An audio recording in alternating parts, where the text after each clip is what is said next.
What's up? I'm Drew Paul Bell, and in this video what I want to talk about are the edges of things. So something that I noticed when I was in school was that imagine like if you're trying to study a building and you look at something like a wall, imagine like if you cut like a square, like a 1 foot by 1 foot square out of the wall. If that is all the information I give you about a building, say you don't know anything else about the rest of the building and that's what I give you, you don't know much. You haven't learned much. There's a good chance you hit a drywall between two studs and you don't even know how big the studs are. You probably know the depth, maybe, okay? But if you're gonna argue that. But the point is that you don't know a whole lot. If you wanna learn more about a wall, you don't draw what's the middle section of it. You draw the edge. All right, so when you draw the edge of a wall, it's not about what's in the middle, okay? It's not the everyday, it's the beginning or the end. So you see that edge. So now you know, how does the wall terminate? That edge, that's critical, right? With anything, the middle, just cut out and taken completely out of context, useless, and that doesn't even happen anywhere. Everything that you see has to have an edge, an end, a beginning. It's finite, it's not infinite. So you have to understand how it terminates, what's its limits. So when you understand the wall, if you're gonna study a wall, you don't study like the middle boring part, you study the ends. If you wanna get even more, you study a corner. So this is where, the corner of the wall, this is gonna get you more information about that. Better yet, look at how, say, a wall and a floor meet each other.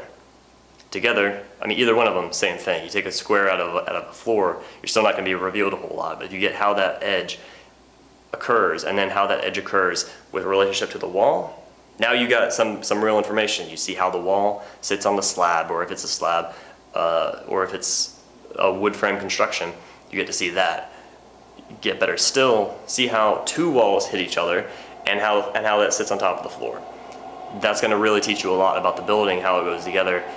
And not only is this going to help you learn more about buildings that are already built, but it's also going to help you learn more about your building as you're designing it. See, if you're ever like looking at your building and like something about it isn't quite figured out yet, but you're not sure what, start looking at the corners. How does your building hit the ground? How does it terminate at the top? What do its ends look like? If you even on a floor plan, how not just like top and bottom ends, but also like left and right ends. How does anything end? Right, that termination, that's a critical part. Within architecture, if we want to get like super deep and philosophical about it, you can also say that like as architects, we say we design spaces. But to be honest, we don't really design spaces. Spaces is by definition like the absence of stuff. So you're not designing that exactly, you're really designing the edges. You're designing the membrane, right? The periphery of that. The definition, like the limit of that. So what you're doing is finite, right? Space is infinite without what you're doing, right? That's the opposite, it's the finite stuff. So you're designing that edge. What does that edge look like?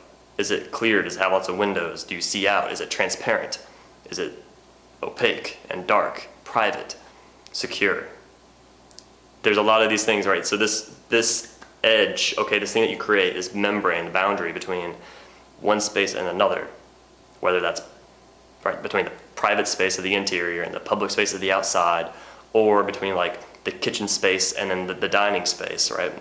Maybe even a more transparent thing, something that breathes more, right? Whatever, or more private, whatever it is. That's what you're doing. You're doing that edge. So you're designing the edges. That then affects the spaces and how they feel, but you're designing the edges. So when you're learning architecture, study that in buildings. If you want to learn about construction, how buildings actually go together, if you're going to actually do architecture, study that. If you're going to,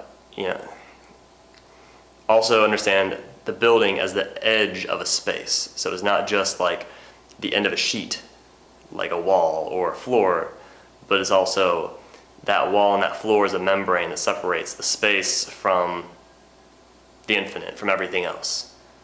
So I hope this little conceptual exercise helps you out. Please let me know if it does in the comments down below. Don't forget to like, subscribe, and share this video if you enjoyed it. I hope this helps, and I'll talk to you next time.